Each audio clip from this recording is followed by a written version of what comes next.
Praise the Lord. Hallelujah. കർത്താവ് നിങ്ങളെ ധാരാളമായിട്ട് അനുഗ്രഹിക്കട്ടെ. വീണ്ടും നിങ്ങളോടൊപ്പം മാറ്റമില്ലാത്ത കർത്താവിന്റെ വചനമായിട്ടായിരിക്കാൻ സ്വർഗത്തിലെ ദൈവമിടയാക്കിയതിനെ ഞാൻ കർത്താവിനെ നന്ദിയോടെ സ്തുതിക്കുന്നു.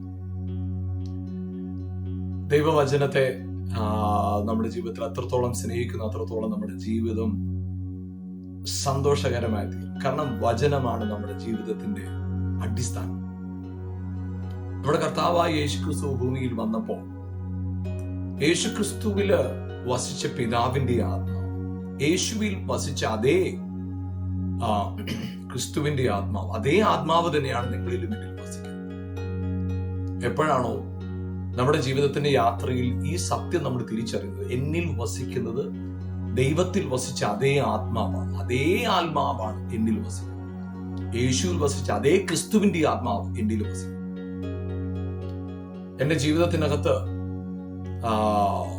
മുന്നോട്ടുള്ള യാത്രകൾക്ക് പലതരത്തിലെ വിഘാതങ്ങൾ മുമ്പിൽ കണ്ടേക്കാം. പക്ഷെ എനിക്ക് ഒരു കാര്യം അറിയാം, എന്നെ ശക്തനാക്കുന്നവൻ മുഖാന്തരം ഞാൻ സകലത്തിനും മതിയായി. അതുകൊണ്ട് ഒന്നിനെ കുറിച്ച് നിങ്ങൾ നിരാശപ്പെടേണ്ട. കർത്താവിലുള്ള ധൈര്യം നിങ്ങളെ ഉറപ്പിക്കട്ടെ. കർത്താവിലുള്ള പ്രത്യാശ നിങ്ങളെ കൂടുതൽ പണിതെടുക്കട്ടെ, പ്രയോജനമുള്ളവരാക്കി തീർക്കട്ടെ. ഹല്ലേലൂയ. ഒരു അനുഗ്രഹമാക്കി കർത്താവ് നിങ്ങളെ മാറ്റട്ടെ. ഇന്ന് ദൈവവചനത്തിൽ നിന്ന് ചിന്തിക്കുമ്പോൾ നമുക്ക് വചനത്തിൽ ഇങ്ങനെയാണ് എഴുതിയിരിക്കുന്നത്: ജഡത്തിൽ നിന്ന് ജനിച്ചത് ജഡമാകും, ആത്മാവിൽ നിന്ന് ജനിച്ചത് ആത്മാവാകും. യോഹന്നാന്റെ സുവിശേഷം അതിന്റെ 3-ാമത്തെ അധ്യായം അതിന്റെ 6-ാമത്തെ വാക്യം. ഞാൻ ആ വാക്യം ഒന്ന് വായിക്കാം. യോഹന്നാന്റെ സുവിശേഷം 3-ാം അധ്യായം 6-ാം വാക്യം. ജഡത്താൽ ജനിച്ചത് ജഡമാകും, ആത്മാവിനാൽ ജനിച്ചത് ആത്മാവാകും. ജഡത്താൽ ജനിച്ചത് ജഡം, ആത്മാവിനാൽ ജനിച്ചത് ആത്മാവ്. അപ്പോൾ നമുക്കവിടെ ജഡത്താൽ ജനിക്കുന്നു എന്ന് പറയുമ്പോൾ നമുക്ക് മനസ്സിലാക്കാം, ഒരു പ്രകൃതിപരമായ ഒരു നിയമമുണ്ട്. ജഡത്താൽ ഒരു വ്യക്തി ജനിക്കുക എന്ന് പറയുമ്പോൾ ജഡത്താൽ ജഡമായ ഒരു കുഞ്ഞ് ജനിക്കും. എന്നാൽ ആത്മാവിനാൽ ജനിച്ചത് ആത്മാവാകുന്നത്. എങ്ങനെയാണ് ഈ ആത്മാവിൽ ജനിക്കുക എന്ന് പറയുന്നത്? അതായത് നമ്മുടെ ജീവിതത്തിനകത്ത് നമ്മൾക്കറിയാം, എന്റെ അകത്ത് ഞാനൊരു ഒരു ഒരു എന്തെങ്കിലും ഒരു ഉദ്യോഗം ചെയ്യുന്ന ആളായിരിക്കും, അല്ലെങ്കിൽ ഞാനൊരു IAS കാരനെ ഉദാഹരണമായിട്ട് എടുക്കാം, അല്ലെങ്കിൽ ഒരു കളക്ടർ, അദ്ദേഹത്തെ ഉദാഹരണമായിട്ട് എടുത്താൽ, അദ്ദേഹം ജനിച്ചപ്പോ ഒരു സാധാരണക്കാരനാണ്, പഠിച്ചു, വിദ്യാർത്ഥിയാണ്. അതിനുശേഷം അദ്ദേഹത്തിന് തുടർന്നുള്ള പഠനത്തിന് പോയി. പിന്നത്തതിൽ അദ്ദേഹം പഠനം പൂർത്തിയാക്കി അദ്ദേഹം ഒരു ജില്ലയുടെ ഭരണ ചുമതലയിലുള്ള തലപ്പത്തേക്ക് അദ്ദേഹം കളക്ടറായിട്ട് പോയി. അദ്ദേഹത്തില് ആ വീടിന്റെ മകനായി ജനിച്ചു എന്ന് പറയുന്നത് ജഡപ്രകാരമുള്ള ആ വീടിന്റെ ജനനം, അദ്ദേഹത്തിന്റെ പേര് അദ്ദേഹത്തിന്റെ ജഡപ്രകാരമുള്ള, അല്ലെങ്കിൽ പുറമെ അദ്ദേഹത്തിന്റെ പേര് ആ ഇന്ന കുടുംബത്തിലെ ആണ്. പക്ഷെ അകത്ത് നോക്കിയാൽ അദ്ദേഹത്തിന്റെ പഠനവും അദ്ദേഹത്തിന്റെ ആഗ്രഹവും, അദ്ദേഹം ഒന്നായി തീരാനായിട്ട് ആഗ്രഹിച്ചു, അതിനുവേണ്ടി തന്നാൽ ആവുന്ന എല്ലാ ശ്രമവും നടത്തി. അദ്ദേഹത്തിന്റെ ശ്രമത്തിന്റെ അനന്തരഫലമായിട്ട് അദ്ദേഹം ഒരു അധികാരിയായിട്ട്, കളക്ടറായിട്ട്.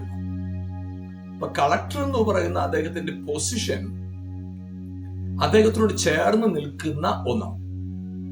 നമ്മൾ ഒരു പേര് പറഞ്ഞ് ഇന്ന പേരുള്ള കളക്ടർ എന്ന് പറയുമ്പോൾ ആ പേര് അദ്ദേഹത്തോട് വ്യക്തിപരമായതും, ആ കളക്ടർ എന്ന് പറയുന്നത് അദ്ദേഹത്തിന്റെ സ്ഥാനവുമാണ്.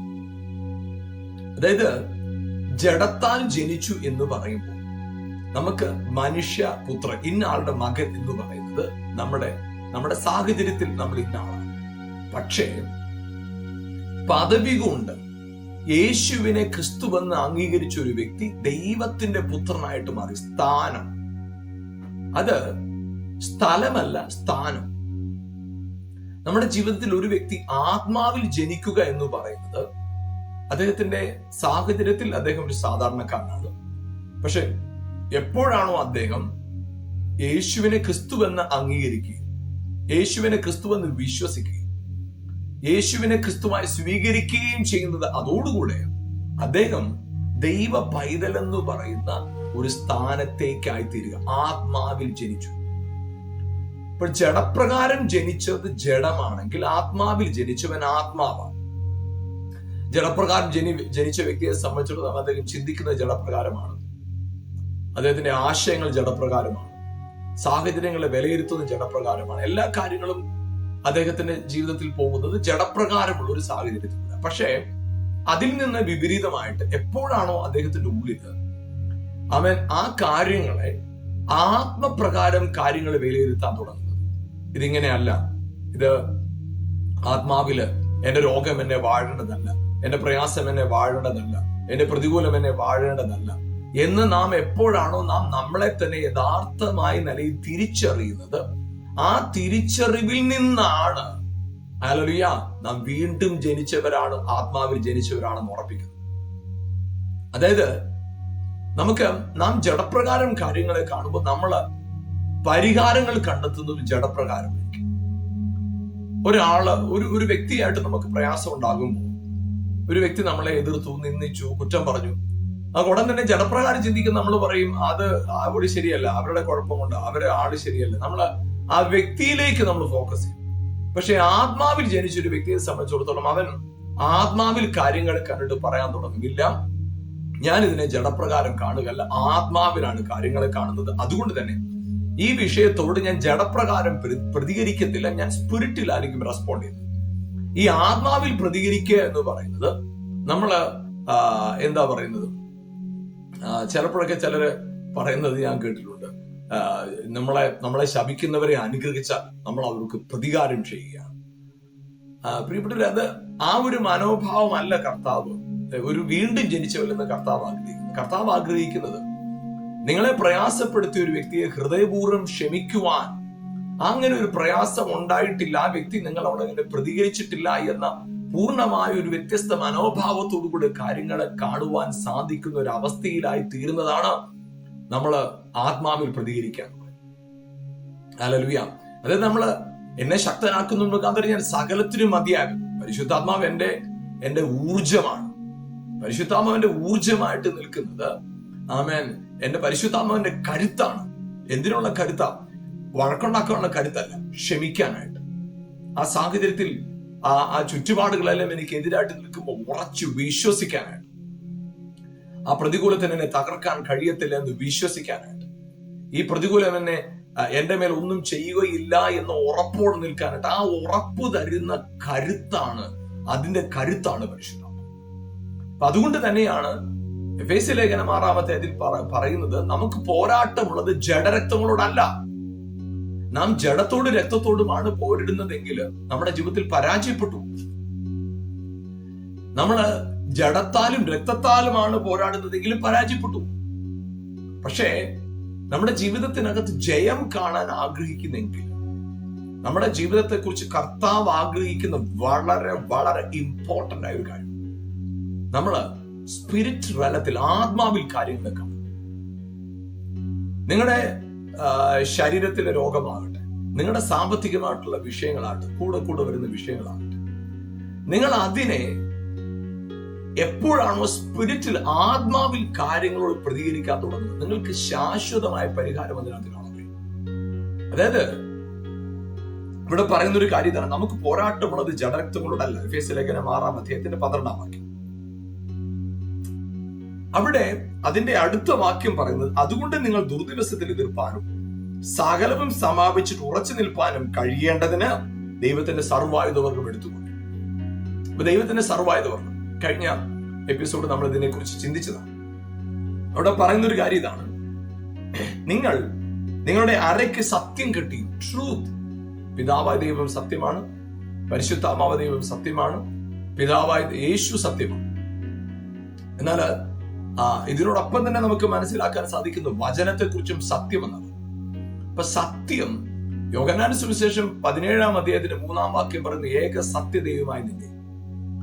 യോഹന്നാന്റെ സുവിശേഷം അതിന്റെ 14-ാം അധ്യായം 6-ാം വാക്യം ഇങ്ങനെ പറയുന്നു, ഞാൻ തന്നെ വഴിയും സത്യം ജീവനുമാകുന്നതാണ് യേശു പറഞ്ഞത്. അതുപോലെ തന്നെ യോഹന്നാന്റെ ലേഖനം അതിന്റെ 5-ാമത്തെ അധ്യായത്തില് നമുക്ക് അവിടെ വചനത്തിൽ കർത്താവ് പറഞ്ഞ വചനം സത്യമാണ്, ആത്മാവ് സത്യമാണ്. 7-ാമത്തെ വാക്യം 1 യോഹന്നാന്റെ ലേഖനം 5-ാമത്തെയും 7-ാം വാക്യം. പിതാവ് സത്യം എന്ന് പറയുന്നു, യേശുവിനെ സത്യം എന്ന് പറയുന്നു, പരിശുദ്ധാത്മാവിനെ സത്യം എന്ന് പറയുമ്പോൾ യോഹന്നാന്റെ സുവിശേഷം 17-ാം അധ്യായം 17-ാം വാക്യത്തിൽ ഇങ്ങനെയാണ് നമ്മൾ കാണുന്നത്,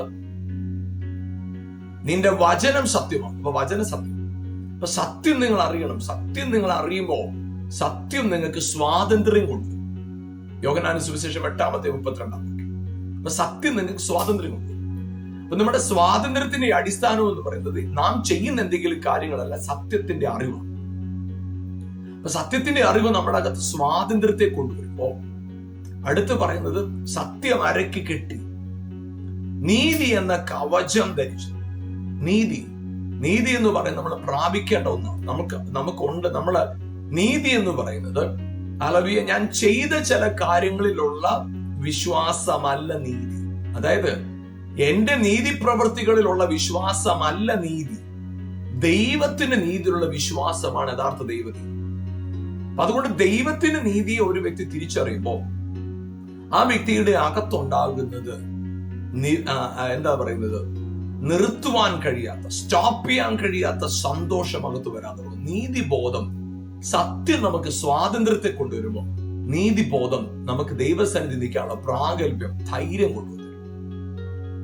എന്നാൽ അടുത്തു പറയുന്നത് സമാധാന സുവിശേഷത്തിനാണ് ഒരുക്കം കാലിന് ചെരുപ്പാക്കി.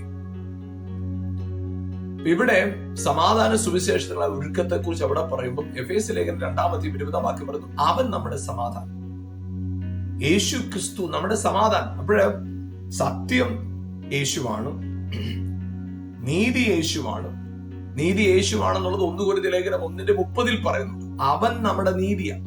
യേശു ക്രിസ്തു നമ്മുടെ നീതിയാണ്. അപ്പൊ യേശു നമ്മുടെ നീതിയാണ്, യേശു നമ്മുടെ സത്യമാണ്, യേശു നമ്മുടെ സമാധാനമാണ്. 2-ാമത്തെ അധ്യായം അതിന്റെ 14-ാം വാക്യമാണ്. എഫേസ്യർ 2:14 പറയുന്നത്, അവൻ നമുക്ക് സമാധാനം. അപ്പൊ യേശു നമ്മുടെ സമാധാനം. നമുക്ക് സത്യം അരക്ക് കെട്ടുക ക്രിസ്തു, നീതി ക്രിസ്തു, സമാധാനം ക്രിസ്തു. നമുക്ക് ഇവിടെ പറഞ്ഞിരിക്കുന്ന കാര്യം രക്ഷ എന്ന ശിരസ്ത്രം. എഫേസ്യ ലേഖനം 6-ാം അധ്യായത്തിന്റെ 16-ാമത്തെ വാക്യത്തിൽ നിന്നും 16-ാമത്തെ വാക്യം വായിക്കാം. എല്ലാറ്റിനും ഇതേ ദുഷ്ടന്റെ തീയമ്പുകളൊക്കെ കെടുപ്പാൻ തക്കവണ്ണം വിശ്വാസം എന്ന പരിചയം. അപ്പൊ അടുത്ത് പറയുന്ന ആദ്യം അവിടെ പറഞ്ഞിരിക്കുന്നത് സത്യത്തെ കുറിച്ച്, രണ്ടാമത് പറഞ്ഞിരിക്കുന്ന നീതിയെ കുറിച്ച്, മൂന്നാമത് പറഞ്ഞിരിക്കുന്ന സമാധാനത്തെ കുറിച്ച്, നാലാമത് പറഞ്ഞിരിക്കുന്നത് വിശ്വാസത്തെ കുറിച്ച്. വിശ്വാസം എബ്രായ ലേഖനം 11:1 പറഞ്ഞ വിശ്വാസം എന്നത് ആശിക്കുന്നതിന് ഉറപ്പ്, കാണാത്ത കാര്യങ്ങളുടെ നിശ്ചയം. ഇപ്പൊ വിശ്വാസം എന്നത് നമ്മുടെ കാണാത്ത കാര്യങ്ങളുടെ നിശ്ചയം. നമ്മളത് മനസ്സിലാക്കുമ്പോൾ ഉൽപ്പത്തി പുസ്തകം 15-ാം അധ്യായത്തിന് 1-ാം വാക്യത്തിൽ കർത്താവ് അബ്രഹാമിനോട് പറഞ്ഞില്ല, ഞാൻ നിന്റെ അതിമഹത്തായ പ്രതിഫലവും ഞാൻ നിന്റെ പരിചയം. ഐ ആം യുവർ ഷീൽഡ്, ഞാൻ നിന്റെ പരിചയം. അപ്പൊ അവിടെ വചനം പറയുന്നത് ഞാനാണ് നിന്റെ വിശ്വാസം. ഐ ആം യുവർ ഷീൽഡ്, ഞാൻ നിന്റെ വിശ്വാസം. നമ്മുടെ ജീവിതത്തിനകത്ത് ദൈവമാണ് നമ്മുടെ ഫെയ്ത്ത്. വിശ്വാസം എന്ന് പറയുന്നത് നമുക്ക് കർത്താവ് തന്നിരിക്കുന്ന കൃപ. അത് നമ്മളാൽ എന്താ പറയുന്നത്, നമുക്ക് ക്രിയേറ്റ് ചെയ്തെടുക്കാൻ പറ്റുന്ന കാര്യമൊന്നുമല്ല. God is my faith. പക്ഷേ ആ വിശ്വാസം ഉണ്ടാകുന്ന എങ്ങനെയാ? കേൾവിയാൽ. ദൈവം എന്റെ വിശ്വാസമാണ്, ദൈവമാണ് എന്റെ സർവ്വവും, ദൈവമാണ് ഫെയ്ത്ത്. ദൈവം എന്റെ വിശ്വാസമാണ്, ദൈവമാണ് എന്റെ ഷീൽഡ്. അപ്പൊ സത്യം എന്ന് പറയുന്നത് ദൈവമാണ്. അതുപോലെ തന്നെ സമാധാനം കർത്താവാണ്, നീതി കർത്താവാണ്. ഇവിടെ പറയുന്നത് വിശ്വാസം ദൈവമാണ്. അപ്പൊ നമ്മൾ എപ്പോഴാണ് തിരിച്ചറിയുന്നത് എന്റെ വിശ്വാസം എന്റെ പ്രാപ്തി കൊണ്ട് വന്നതല്ല.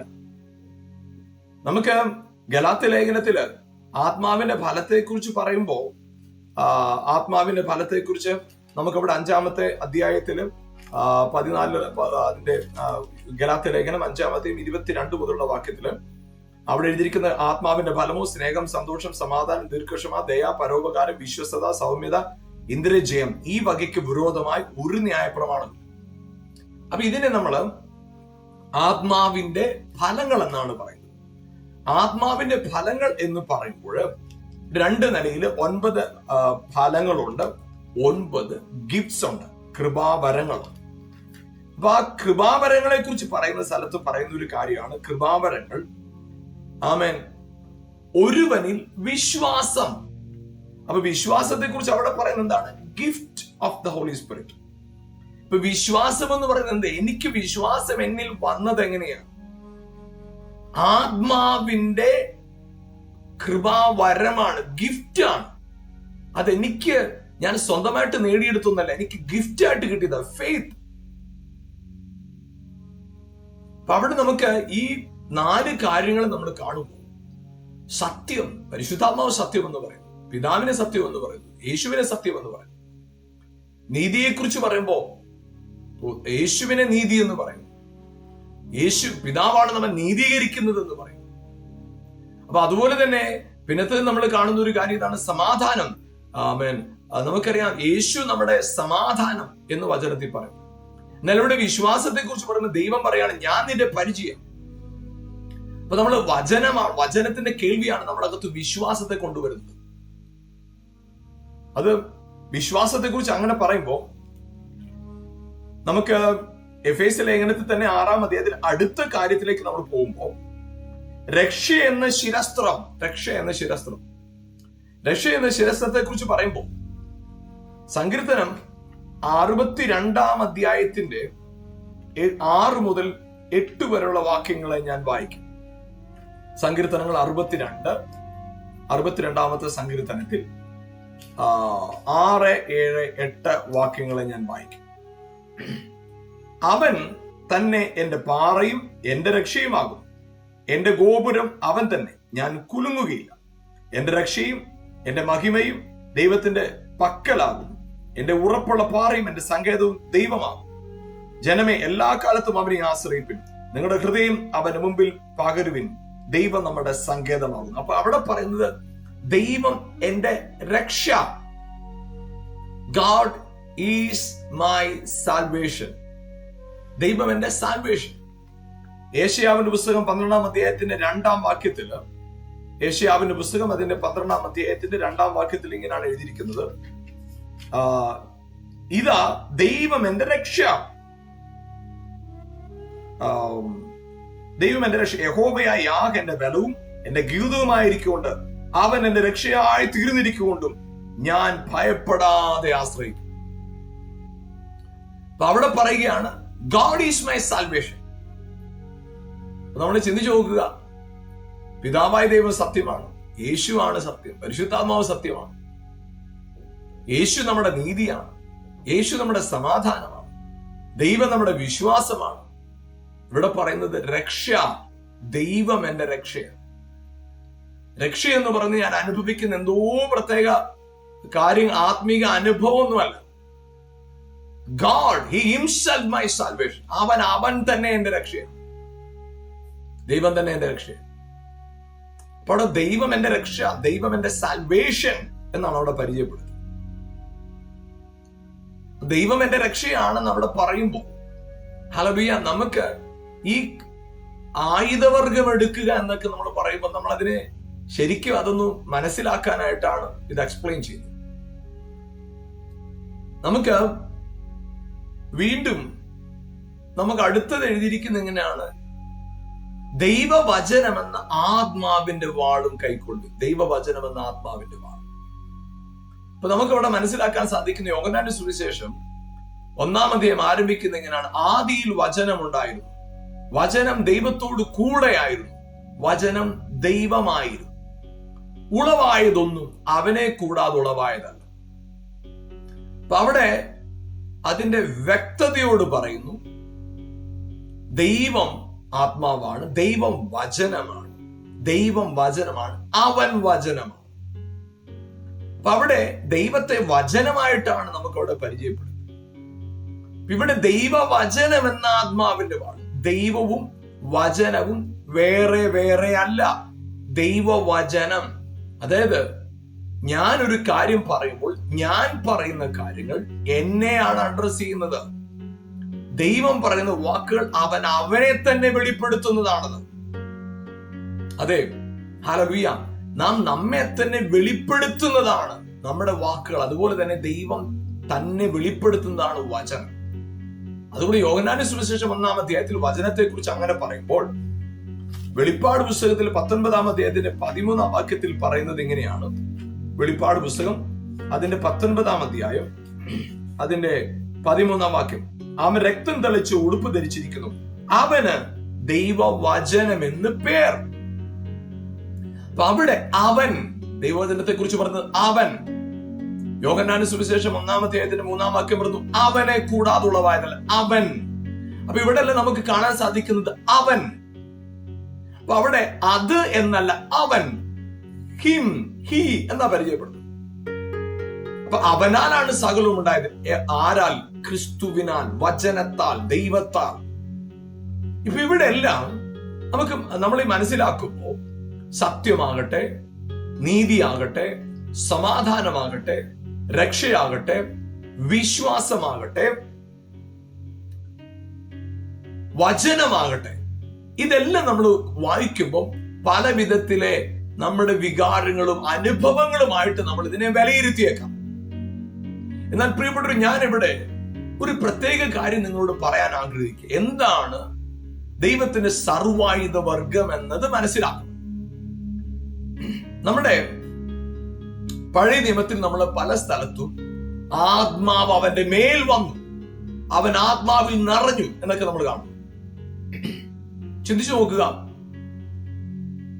അബ്രഹാം ലോത്തിനെയും അവരെ എല്ലാവരെയും രാജാക്കന്മാർ വന്ന് പിടിച്ചുകൊണ്ടുപോയി എന്ന് കേട്ടപ്പോ അബ്രഹാം തന്റെ ഭവനത്തിൽ വളർന്നിരുന്ന അവരുമായിട്ട് ഓടിപ്പോകും. അവരെ കൊണ്ട് 318 ആളുകളുമായിട്ട് ചെന്ന് അവരെ രാജാക്കന്മാരെ മുഴുവൻ തോൽപ്പിച്ച് എല്ലാം പിടിച്ചു. എന്നാൽ പിന്നെ നമ്മൾ ഓരോ സ്ഥലത്തും കാണുന്ന ഒരു കാര്യമുണ്ട്. നമുക്ക് പ്രത്യേകിച്ച് ശൗലിന്റെ രാജാവായി അഭിഷേകം ചെയ്യുന്ന ഭാഗം മുതൽ പറയുന്നത് കർത്താവിന്റെ ആത്മാവ് ശൗലിന്റെ മേൽ അവൻ പ്രവചിച്ചു. ദാവീദിന് മേൽ കർത്താവിന്റെ ആത്മാവ്, ശിംശോന്റെ മേൽ കർത്താവിന്റെ ആത്മാവ്. ഇവിടെ എല്ലാം ചിന്തിച്ചു നോക്കുക. ഇവിടെ എല്ലാം അവരെ ഏൽപ്പിച്ചിരുന്ന ഉത്തരവാദിത്വം ചെയ്യാനായിട്ട് അവരുടെ മേൽ ഒരു നിയോഗം ഉണ്ടായിരുന്നു. ആ നിയോഗത്തിനെ നിവർത്തിക്കു വേണ്ടി അവർ ഉപയോഗിക്കപ്പെട്ടത് അവർ പ്രാപ്തരായി നിന്നപ്പോഴല്ല, അവരാത്മാവിനാൽ നിറഞ്ഞപ്പോഴാണ്. അവരാത്മാവിനാൽ നിറഞ്ഞപ്പോഴാണ്. കർത്താവ് പറഞ്ഞു, ഞാൻ സകല ജഡത്തിനു മേലും ഞാൻ എന്റെ ആത്മാവിനെ പകർന്നു. അപ്പൊ ഈ ആത്മാവിന്റെ പകർച്ച എന്ന് പറയുന്നത് വളരെ പ്രധാനപ്പെട്ട ഒരു കാര്യം. അതുകൊണ്ട് തന്നെ ലൂക്കോസിന്റെ സുവിശേഷം 4:1 നമ്മൾ ഇങ്ങനെ വായിക്കുന്നു, യേശു ആത്മാവ് നിറഞ്ഞവനായി. യേശു ആത്മാവ് നിറഞ്ഞവനായി. അപ്പോസ്തല പ്രവൃത്തി 2-ാം അധ്യായത്തിൽ കാണുന്നു, അവരാത്മാവ് നിറഞ്ഞു. 4-ാമത്തെ അധ്യായത്തിൽ കാണുന്നു, അവരാത്മാവിൽ നിറഞ്ഞു. പിന്നെ തർക്കിക്കാനും വാദിക്കാനും ആളുകൾ വന്ന് നിന്നപ്പോ പൗലോസ് ആത്മാവിൽ നിറഞ്ഞവനായി ഉറ്റുനോക്കി. അതുകൊണ്ട് എഫേസ്യ ലേഖനത്തിൽ പറഞ്ഞു, നിങ്ങൾ ആത്മാവ് നിറഞ്ഞവരായ സങ്കീർത്തനങ്ങളാലും സ്തുതികളാലും. അപ്പൊ ശരിക്കും പറഞ്ഞാല് എന്താണ് ഈ സർവായുധ വർഗം എന്ന് പറയുന്നത്? പരിശുദ്ധാത്മാവിൽ നിറയുക എന്നാണ് ചുരുക്കത്തിൽ പറഞ്ഞാൽ അർത്ഥം. എന്താണ് പരിശുദ്ധാത്മാവിൽ നിറയുക എന്ന് പറഞ്ഞാൽ? ആത്മാവിൽ നിറയുക എന്ന് പറഞ്ഞാൽ എന്തോ പ്രത്യേക അനുഭവത്തിലായി തീരുക എന്നതല്ല ആത്മാവിൽ നിറയുക എന്ന് പറഞ്ഞാൽ. അത് ഒരു മതപരമായ കാര്യമായിട്ട് അതിനെ കാണാൻ പറ്റും. എന്നാൽ ആത്മാവിൽ നിറയുക എന്ന് പറഞ്ഞാൽ അതിനെ സിമ്പിളായിട്ട് മനസ്സിലാക്കാനായിട്ട് നമ്മുടെ അകത്ത് കിടക്കുന്ന ദൈവവചനത്തിലുള്ള ഉറപ്പിൽ ഒരു വ്യക്തി നിൽക്കുന്ന അവസ്ഥയ്ക്ക് പറയുന്ന പേരാണ് ആത്മാവിൽ നിറയുക. കാരണം യോഹന്നാന്റെ സുവിശേഷം 6:63 ഇങ്ങനെ പറയുന്നു, ഞാൻ നിങ്ങളോട് സംസാരിച്ച വചനം ആത്മാവാണ്. അപ്പൊ ഒരുവൻ ആത്മാവിൽ നിറയുക എന്ന് പറഞ്ഞാൽ എന്താ? അതായത് ദുർദിവസത്തിൽ എതിർപ്പാനും സകലതും സമാപിച്ചിട്ട് ഉറച്ചു നിൽപ്പാനും കഴിയേണ്ടത് ആത്മാവിൽ നിറയുക. അതുകൊണ്ട് പ്രിയപ്പെട്ടവർ, ഞാൻ പറയട്ടെ, ഇതെല്ലാം പറഞ്ഞു വെച്ചിട്ട് പൗലോസ് പറയുന്ന ഒരു കാര്യം ഇതാണ്, ആത്മാവിൽ പ്രാർത്ഥിച്ചു. അപ്പൊ അവിടെ എന്താണ് ആവശ്യം? ഈ സർവായുധ വർഗം എന്ന് പറയുന്നത്, നിങ്ങൾ സത്യം എന്താണ്, നീതി എന്താണ്, ഇതിനെല്ലാം അന്വേഷിച്ച് കണ്ടുപിടിച്ച് സമയം കളയണ്ട. ഒറ്റ കാര്യം നിങ്ങൾ തിരിച്ചറിഞ്ഞാൽ മതി. കർത്താവ് നിങ്ങളോട് പറഞ്ഞിരിക്കുന്ന ദൂത്, വചനം, വാക്തത്വം, ദൈവവചനം, അതിനെ നിങ്ങൾ മനസ്സിലാക്കുകയും കേൾക്കുകയും ഗ്രഹിക്കുകയും ചെയ്തതിൽ ഉറച്ചു നിൽക്കുക. അതിന് പറയുന്ന പേരാണ് ആത്മാവിൽ നിറയുക. ശുശ്രൂഷയ്ക്കെതിരെ എഴുന്നേറ്റ് നിന്ന ശക്തിയോട് പൗലോസ് പ്രതികരിച്ചപ്പോ അവിടെ അന്യഭാഷയിൽ ആരാധിച്ച് നല്ല പറയുന്നത്, ഹേ സാത്താനെ, സകല കപടവും ധൂർത്ത് നിറഞ്ഞവനെ, അങ്ങനെ വിളിച്ചു പറയുക. അവിടെ ആത്മാവിൽ നിറഞ്ഞു. എന്താണെന്നറിയോ? അവനൊരു ഉറപ്പുണ്ടായിരുന്നു. പാമ്പുകളെയും തേളുകളെയും ശത്രുവിന്റെ സകല ബലത്തെയും ചവിട്ടുവാൻ എനിക്ക് കർത്താവ് അധികാരം തന്നിട്ടുണ്ട്. ദൈവവചനത്തിന്റെ പൂർണ്ണ ബോധ്യത്തിൽ നിൽക്കുന്ന അവസ്ഥയുടെ പേരാണ് ആത്മാവിൽ നിറയുക എന്ന് പറയുന്നത്. അങ്ങനെയാണെങ്കിൽ ഞാൻ പറയട്ടെ, നിങ്ങളുടെ രോഗമുള്ളപ്പോൾ ആത്മാവിൽ നിറയണം, കടഭാരമുള്ളപ്പോൾ ആത്മാവിൽ നിറയണം, ഭയം വരുമ്പോൾ ആത്മാവിൽ നിറയണം, പ്രതിസന്ധികൾ വരും ആത്മാവിൽ നിറയണം. അതായത് വചനത്താൽ നിങ്ങളുടെ അകത്തെ ബൂസ്റ്റ് ചെയ്യണം, വചനത്താൽ നിങ്ങളെ ഉറപ്പിക്കണം, വചനത്താൽ ശക്തിപ്പെടുത്തണം.